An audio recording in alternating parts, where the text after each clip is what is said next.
Guys welcome back to my new another blogs. তো আজকের যে বিষয়টা নিয়ে কথা বলছি সেটা হচ্ছে যে যুবসাথীর পয়সা মোটামুটি সবাই পেয়ে গেছো আশা করছি। কারণ আমার একটা বন্ধু দেখলাম স্ট্যাটাস দিয়েছিল, তো বন্ধুটাকে বললাম যে 15 টাকা তো জীবন একদম সচ্ছল হয়ে যাবে, ঠিক আছে। আর আমাদের কী কাজ, আমরা কাজ করব, মাস যাবে, তারপরে পাবো, সে অনেক দেরি। আর এতে প্রতি মাসে কোনো কিছু কাজ করা ছাড়াই না করেই 15 টাকা করে, বাহ কী সুন্দর জীবন।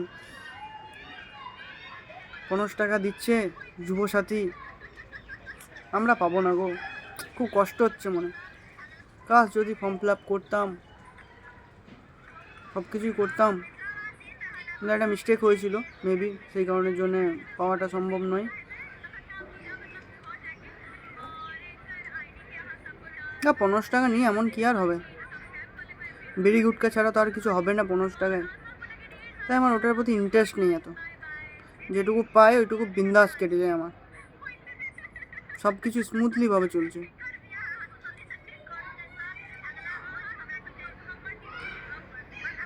বাকি কে কে পেয়েছো প্লিজ কমেন্ট করে জানাবেন যে 15 টাকা কে কে পেয়েছো। আর এখন আমি আর আমার বন্ধু মোটামুটি আড্ডা মারছি, আর একটু পরে রুম যাব, যেহেতু আজ সানডে। তো সানডে আমি 12টার সময় ঘুম থেকে উঠে তারপরে ইস্কন আসি স্নান টান করে। আর আজকে খুব ভালো লাগছে,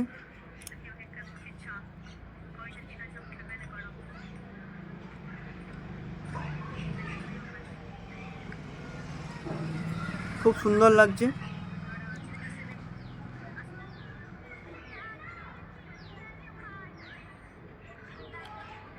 চলো আবার কোনো নতুন ব্লগসে দেখা হচ্ছে।